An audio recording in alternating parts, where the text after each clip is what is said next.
밀양. 마을은 경상도 근방에 거친 산맥 사이에 조용히 자리 잡고 있었다. 어느덧 가을이 끝나갈 무렵 산비탈마다 붉고 노란 단풍이 화려하게 물들었지만 사람들의 마음에는 어쩐지 쓸쓸한 기운이 감돌았다. 마을 어귀, 막 추수철을 넘긴 계단식. 논밭 한가운데 낡은 작은 통나무집이 한 채 있었다. 바로 이곳이 21살 하리하리가 어머니와 남동생과 함께 사는 집이다.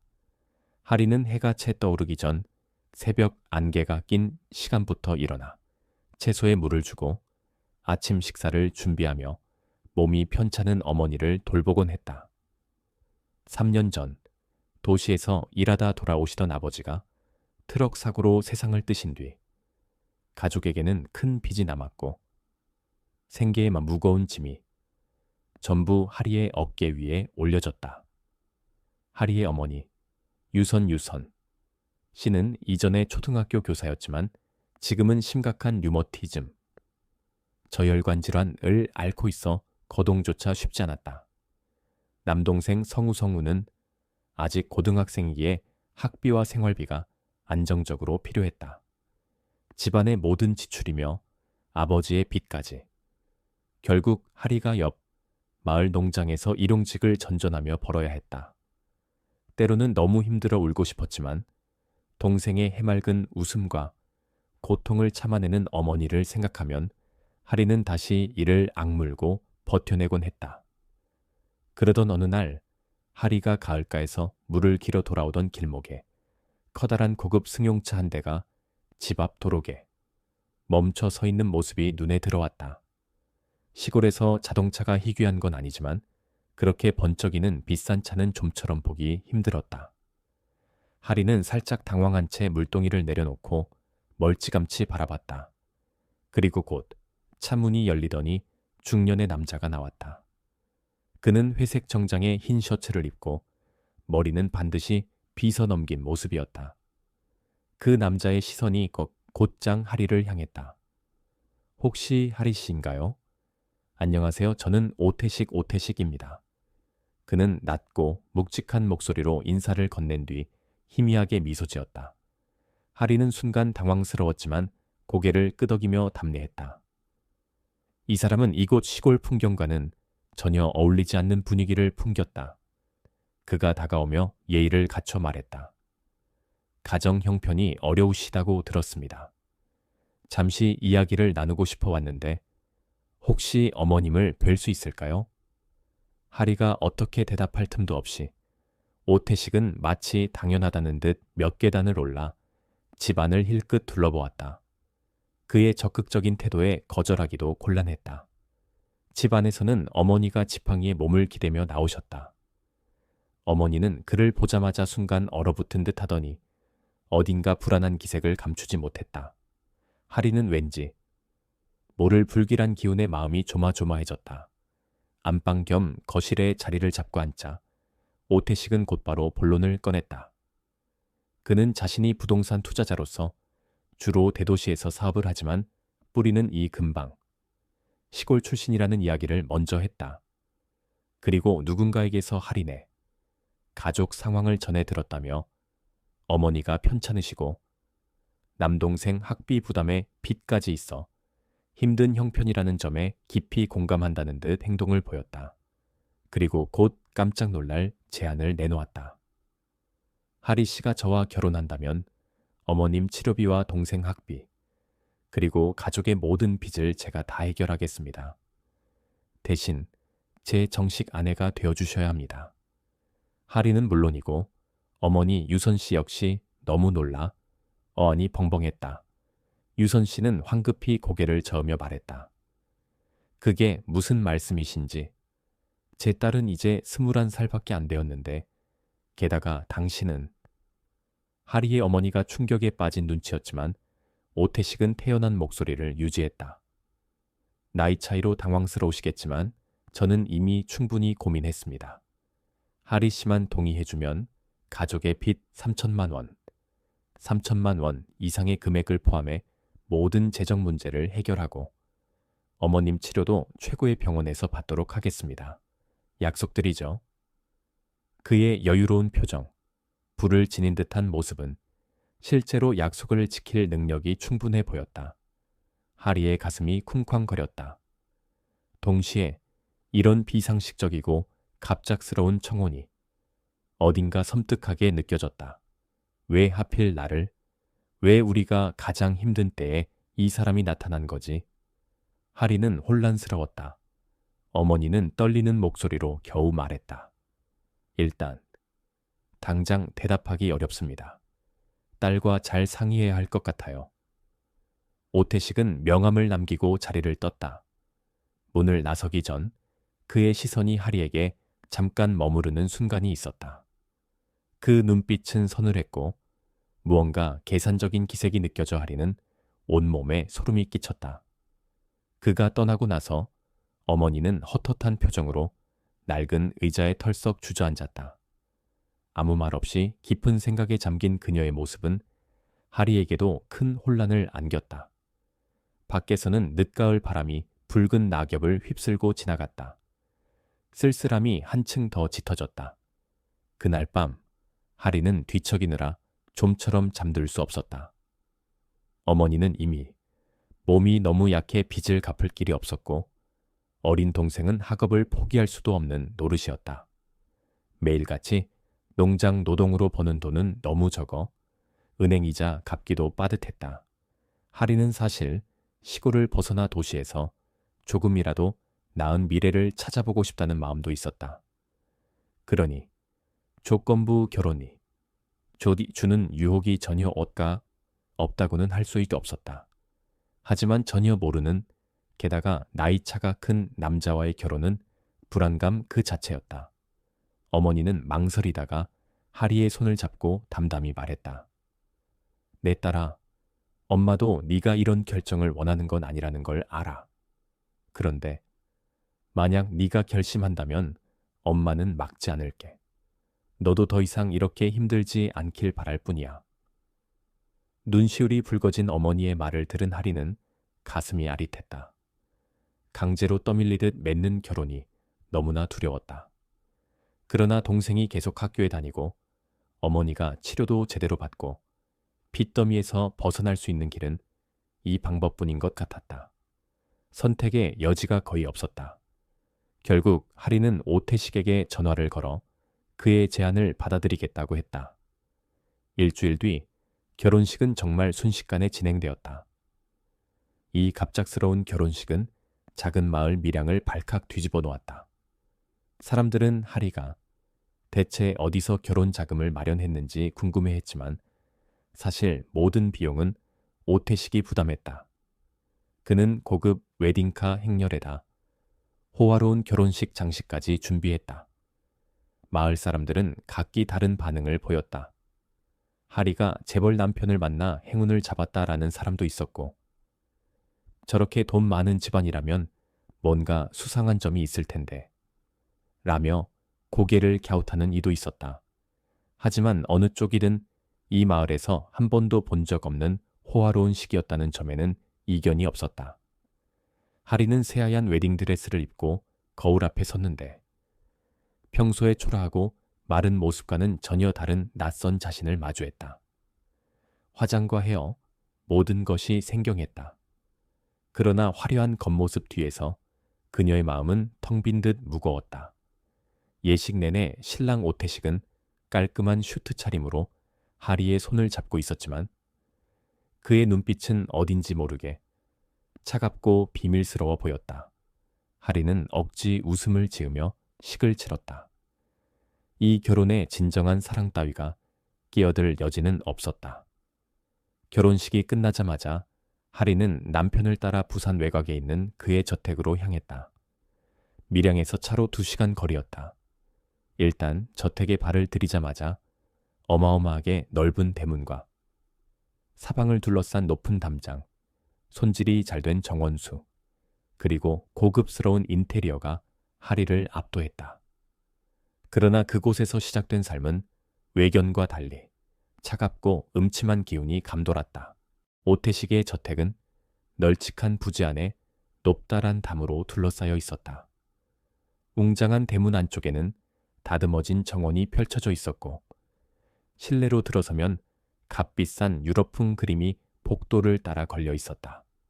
화려하게 빛나는 집안은 늘 어둑한 기운에 쌓여 있었다. 도착한 첫날, 하리는 50대쯤 되어 보이는 설아는 성의 가정부 혹은 관리인을 만났다. 서 가정부는 고개를 늘 숙이고 말수가 적었다. 그녀는 신혼부부가 지낼 방을 안내해 주었다. 시골의 낡은 통나무 집과는 비교도 안 될 만큼 널찍한 방이었지만 하리는 마음속에 묘한 공포감만 깊어졌다. 결혼 첫날 밤, 오태식은 하리에게 다가와 낮은 목소리로 그러나 위압적인 태도로 말했다. 내가 약속을 지켰으니 어머님은 좋은 병원으로 모실 것이고 동생은 장학금 지원을 받게 될 거야. 이제 너는 내 아내로서의 의무를 다해야 한다. 가장 중요한 건 절대 내 사생활을 캐묻지 않는 거야. 알겠어?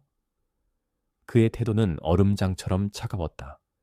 하리는 부유한 가정이니 최소한 편안한 생활은 보장되겠지라고 막연히 기대했던 스스로를 자책했다. 이제야 확실히 깨달았다. 자신은 그저 이 집에서 안주인 역할을 억지로 맡은 도구에 불과한 존재라는 것을. 시간이 조금 흐르자 하리는 어느 정도 저택의 일상을 익히게 되었다.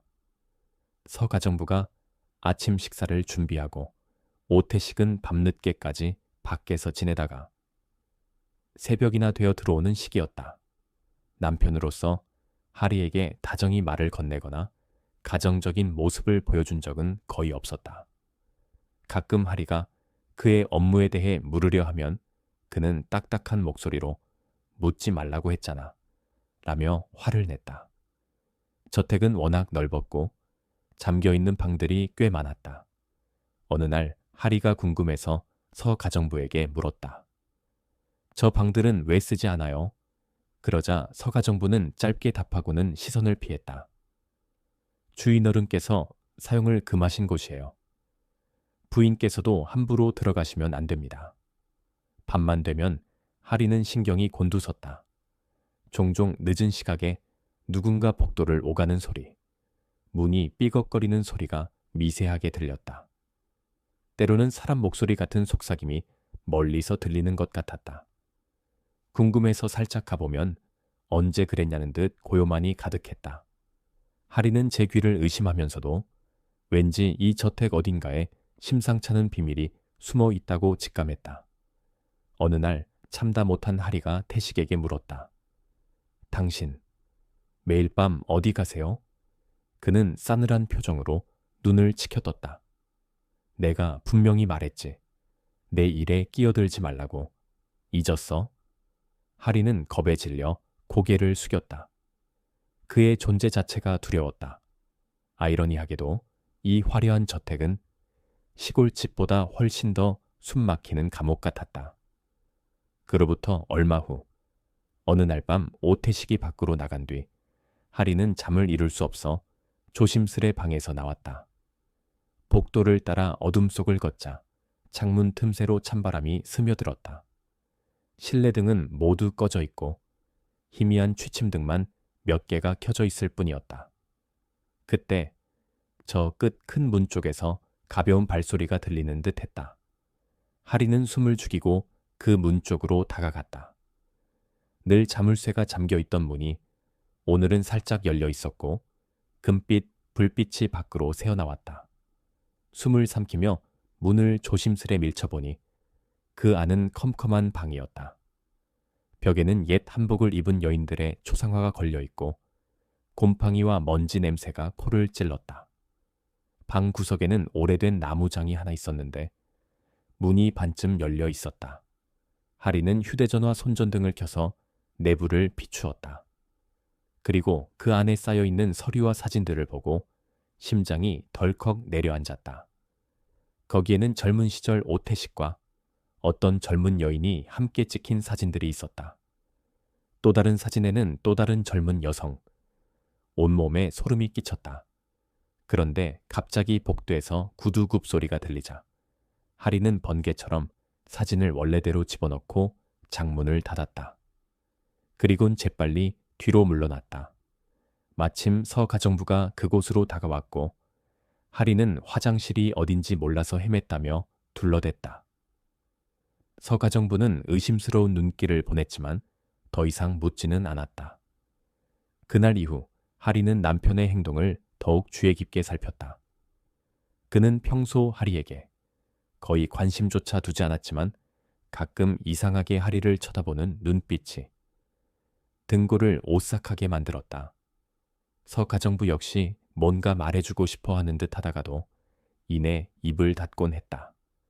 마치 어떤 거대한 공포가 그녀의 입을 틀어막는 것 같았다. 어느 오후 하리는 그 장 속에 있던 사진과 문서가 머릿속을 떠나지 않아 다시 그 방에 몰래 들어갔다.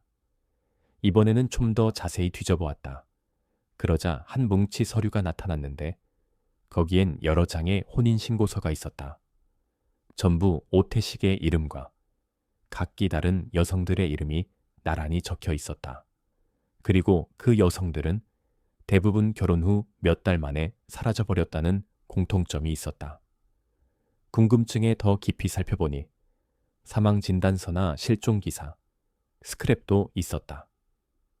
행방불명, 교통사고, 원인 불명의 자살 등 찜찜한 사건 보도가 줄줄이 이어졌고 전부 과거 오태식과 연관이 있는 곳에서 발생한 것들이었다. 하리는 비명을 지를 뻔했다. 이 집은 호랑이 굴이었어. 이 남자는 가난한 젊은 여자들을 유인해 결혼하고 뭔가 끔찍한 일을 벌였구나. 하리가 제정신을 겨우 붙잡고 있을 때 문이 벌컥 열렸다. 문 밖에는 오태식이 시커먼 표정으로 서 있었다. 그는 아무 말 없이 눈빛만으로 하리를 칼날처럼 베듯 쏘아보았다. 그리고는 와락 하리의 팔목을 움켜쥐고 밖으로 끌어냈다. 그는 하리를 서재로 데려갔다. 방 안은 불이 거의 꺼져 있어 탁자 위 스탠드만 노랗게 빛났다. 오태식의 목소리는 얼음처럼 차가웠다. 내가 건드리지 말라고 했지? 네가 이렇게 쓸데없는 짓을 해도 된다고 생각하나? 하리는 두려움에 떨며 겨우 용기를 내물었다. 당신, 그 여자들은 어떻게 된 거예요? 그 질문에 오태식의 얼굴이 더욱 어두워졌다. 그는 하리의 턱을 움켜잡고선 내가 너희 가족에게 쓴 돈이 얼마인 줄 알아? 너는 착하게 굴고 내 말만 들으면 돼. 괜히 날 귀찮게 만들지 마. 그의 숨소리가 코앞에서 들려오는 순간 하리는 온몸이 마비되는 듯했다. 조금만 더 대들었다가는 다른 희생자처럼 종적을 감출 수도 있겠다고 직감했다. 결국 그녀는 몸을 떨며 아무 말도 못했다. 오태식은 그녀를 밀쳐내듯 방 밖으로 내보낸 뒤 단호하게 말했다. 오늘부로 내 외출은 금지다. 내 허락 없이는 이 집에서 나갈 생각하지 마. 다음 날 저택 정문에는 덩치 큰 경비원 2명이 배치되었다. 서가정부 역시 하리를 안쓰러운 눈길로 바라봤지만 그녀도 침묵할 수밖에 없었다. 그녀에게도 이 집의 월급이 절실히 필요하다는 사실이 하리의 눈에도 보였다. 철저히 감시당하게 된 하리는 절망에 빠졌다. 어머니와 동생을 생각하면 이 지옥 같은 곳에서 탈출하는 것조차 쉽지 않았다. 어머니가 이 사실을 알면 얼마나 큰 충격을 받으실까. 밤마다 하리는 잠에 들지 못하고 눈물만 훔쳤다. 이대로는 평생 이 집에 갇혀 살다가 다른 희생자들처럼 사라질지도 모른다는 공포가 그녀의 가슴을 조였다. 하지만 작은 희망의 불씨가 생겼다. 그녀는 우연히 예전에 쓰던 휴대전화를 찾았고 남편이 집을 비운 사이 오래된 친구 지혜에게 급히 문자를 보냈다. 지혜는 고등학교 시절 동창으로 지금은 부산의 잡지사에서 기자 수습으로 일하고 있었다. 하리는 떨리는 손가락으로 문자를 입력했다. 지혜야, 나 좀 구해줘. 오태식, 살인자일지도 몰라. 나 갇혀있어. 문자를 보내고 하리는 숨을 헐떡였다. 곧바로 지혜에게 답장이 왔다. 무슨 말이야? 어디야? 당장 갈게. 하지만 하리는 저택의 정확한 주소를 알리기 전에 휴대폰 배터리가 다 닳아 꺼져버렸다. 충전기를 찾으려면 거실로 나가야 했지만 거긴 경비원들이 지키고 있었다.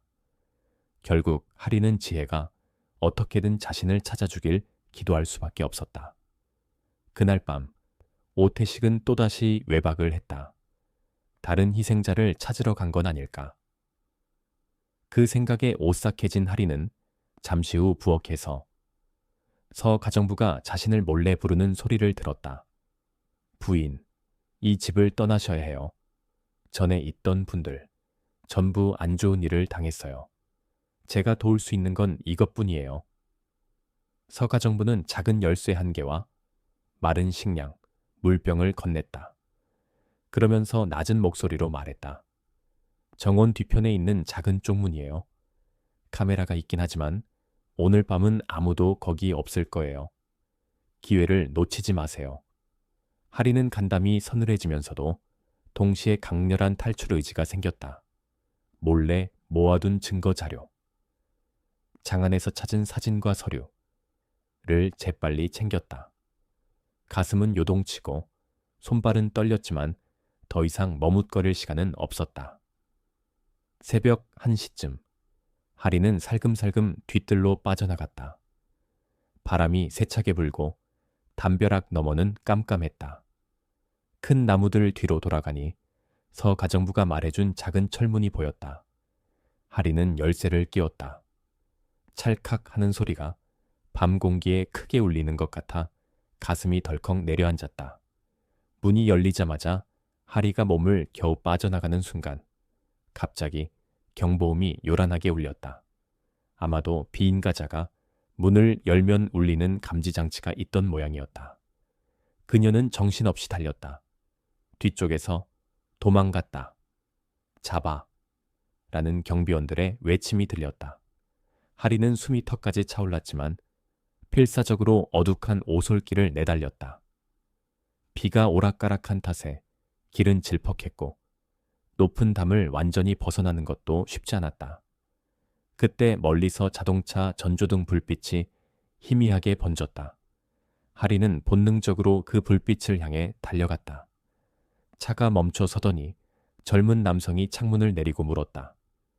이 늦은 밤에 무슨 일 있으세요? 괜찮으신가요? 하리는 그를 보자 눈물이 왈칵 쏟아졌다. 제발 도와주세요. 사람들이 저를 쫓아와요. 제발. 남성은 더 묻지도 않고 재빨리 문을 열어 그녀를 태웠다. 그리고 곧바로 출발했다. 100m 너머로 경비원 몇 명이 손전등을 이리저리 비추며 뒤쫓았지만 이미 늦었다. 차는 어둠을 가르며 빠르게 국도로 올라섰다. 차 안에서 하리는 온몸이 떨려 말을 잇지 못했다. 남성은 물 한 병을 건네며 진정시키려고 했다. 저는 박우진입니다. 독립탐사기자 일을 하고 있어요. 어떻게 된 일이죠? 하리는 차근차근 자신이 겪은 일을 털어놓았다. 가난 때문에 어쩔 수 없이 한 결혼, 그리고 저택 속의 섬뜩한 진실. 말을 잇다 보면 두려움에 목이 메었다. 우진은 진지한 표정으로 듣더니 고개를 끄덕였다. 그 사람에 대해 소문이 좀 있긴 했는데 명백한 증거가 없었어요. 하지만 지금 하리 씨가 탈출하면서 자료까지 가지고 나왔다니 이걸 세상에 밝혀야 합니다. 우진은 근처에 있는 작은 모텔에 방을 잡아 하리를 쉬게 했다. 그리고 다음날 경찰서에 가서 진술하자고 제안했다. 처음에 경찰은 재력가로 알려진 오태식에 대해 섣불리 손댔길 꺼려했으나 하리가 제출한 혼인신고서와 실종 여성들 자료를 보고 상황이 심상치 않음을 깨달았다. 결국 긴급수색영장이 발부되었다. 경찰은 대거 저택으로 들이닥쳐 구석구석을 살폈다. 그리고 비밀 지하방에서 여러 사라진 여성들의 소지품, 신분증, 보석류가 발견되었다. 끔찍한 메모들이 적혀있는 장부도 있었다. 얼마 뒤 오태식은 어느 고급 레스토랑에서 또 다른 상대를 만나려던 찰나 현장에서 체포됐다. 이 사건은 곧 언론의 대대적인 보도로 이어졌다. 많은 사람들이 충격을 받았다. 자선 사업으로 미담이 자자했던 부동산 재벌이 사실은 수많은 범죄에 연루된 악인이었다니 사회 전체가 발칵 뒤집어졌다. 그의 재판은 신속하게 열렸다.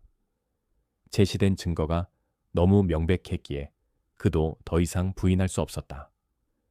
증인석에 선 하리는 두 손을 꼭 쥐고 그동안 겪었던 두려움과 오태식의 잔혹함, 여러 젊은 여성들을 이용하고 제거하려 했던 수법에 대해 눈물을 머금고 증언했다.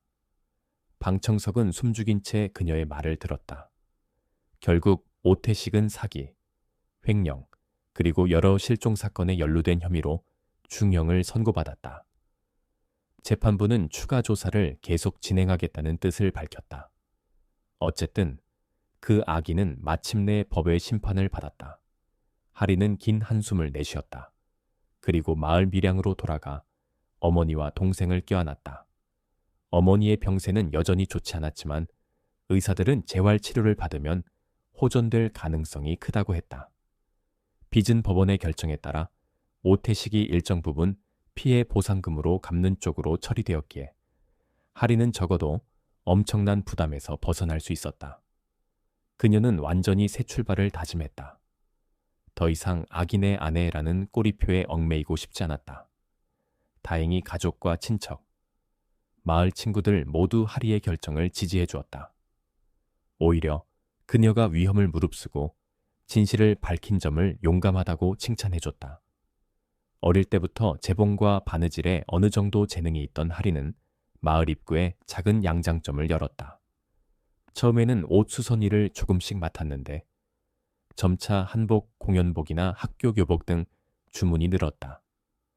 어머니는 상점 문가에 앉아 가게를 봐주곤 했고 동생 성우는 틈이 날 때마다 도와주었다. 예전에 고단하고 힘들었던 나날들은 점차 뒤로 물러나고 지금은 손님이 새 옷을 받아들고 기뻐하는 모습을 보며 하리는 작은 행복을 느꼈다. 그녀는 가끔 더 나은 디자인 공부를 위해 도시로 나가고 싶다는 꿈을 꿨다. 하지만 당장은 조급해하지 않고 이곳 마을에서 차근차근 발을 딛고 싶었다. 그 사이 하리는 기자가 된 옛 친구 지혜와 자유기고가 우진과도 연락을 이어갔다. 지혜는 이번 사건에 대한 폭로 기사를 써서 큰 파장을 일으키는데 일조했고 우진 역시 하리를 구조한 운전사이자 사건을 파헤치는데 결정적인 도움을 준 고마운 존재였다. 우진은 가끔 밀양을 찾아와 어머니에게 인사드리고 시골 특산품도 선물로 챙겨오는 등 자상함을 보여주었다. 그의 따뜻한 마음 덕분에 하리는 점차 과거의 공포에서 벗어나 마음의 안정을 찾아갔다. 둘은 함께 들판을 거닐기도 하고 하리가 어린 시절 이야기를 들려주면 우진은 진심으로 귀 기울여 주었다. 어느 가을날 오후 우진은 들에서 꺾어온 작은 들꽃다발을 건네며 조심스레 물었다. 혹시 밀양을 잠시 떠나서 부산에서 디자인 공부를 해볼 생각 없어요? 제가 아는 학원이 있는데 소개해 드릴 수 있어요. 하리는 그가 자신을 생각해 준다는 사실에 눈물이 왈칵 솟았다. 아무 말도 못할 만큼 고마웠다. 결국 그녀는 잠시 밀양을 떠나 부산에서 단기 디자인 과정을 수강하기로 결심했다. 어머니는 근처 친척 댁에 머물며 치료를 받았고 동생은 계속 학교를 다니면서 방학 때 누나를 찾아오곤 했다. 그렇게 1년 가까운 시간이 지나자 하리는 훨씬 더 자신감 있는 모습으로 마을에 돌아왔다. 그리고 양장점을 확장해 밀양의 희망이라는 간판을 달았다. 개업식 날 우진이 찾아와 가게 이름이 새겨진 예쁜 나무 간판을 선물해 주었다.